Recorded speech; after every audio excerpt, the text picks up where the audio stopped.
Tales of Mithrym.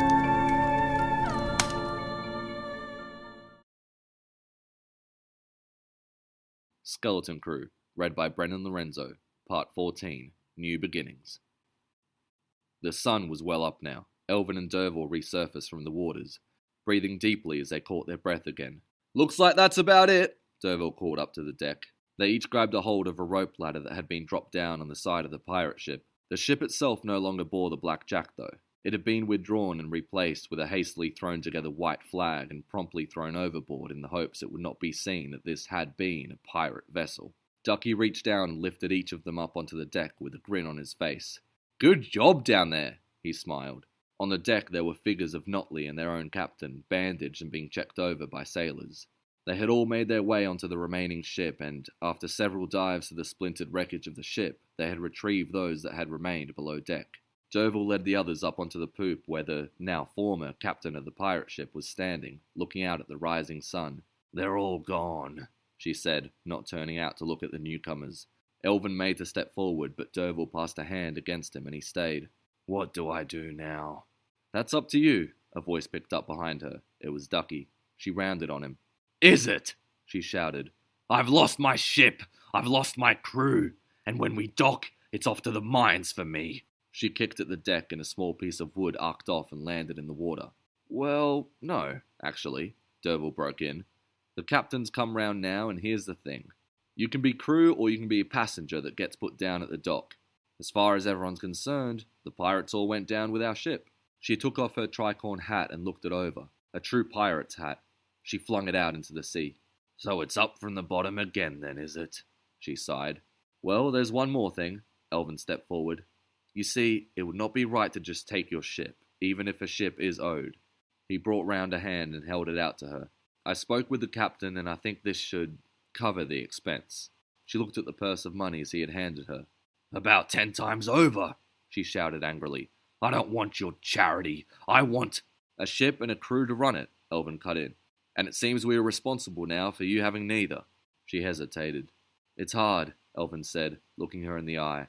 "Getting back up after you get knocked down hard, and there is nothing that can ever really replace a loved thing that has been lost. But—" he looked at Ducky and Derval and felt his own pangs of grief as he remembered how many people he had lost.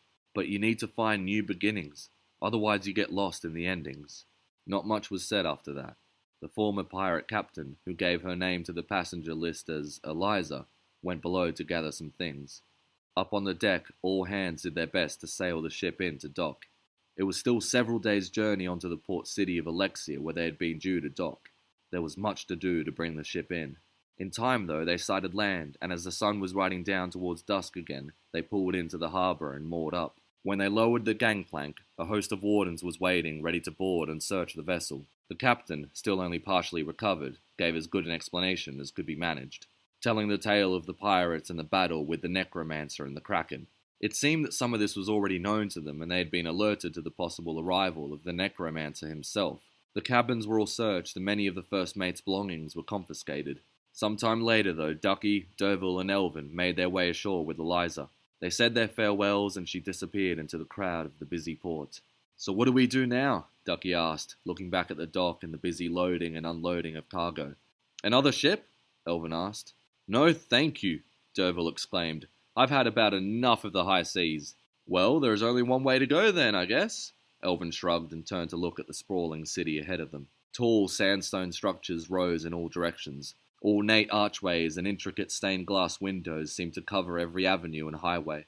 Stalls selling fruits and meats and furs and all sorts of other things lined either side, and many people on foot and with wagons were rolling up and down the main roads. Elvin shouldered his pack. He had kept to his shirt sleeves and bundled away his coat. Derval had done the same. The heat of the day seemed to even be getting to Ducky, who slipped off his helmet, rubbed his forehead, and thought for a moment. "Well, come on then," Ducky said with a smile. "Let's go." The three of them disappeared into the throng, and were soon lost in the hubbub. Meanwhile, back at the docks, a bag of money changed hands, and an old ship was given a new name and a fine new jack at the top of its mast. After all, you couldn't keep a sea dog on land for long, and the sea was calling.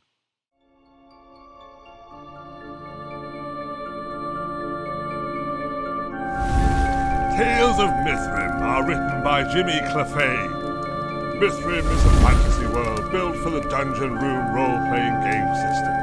To find out more about the world of Mithrym, or to try out the game, go to www.mithrym.com.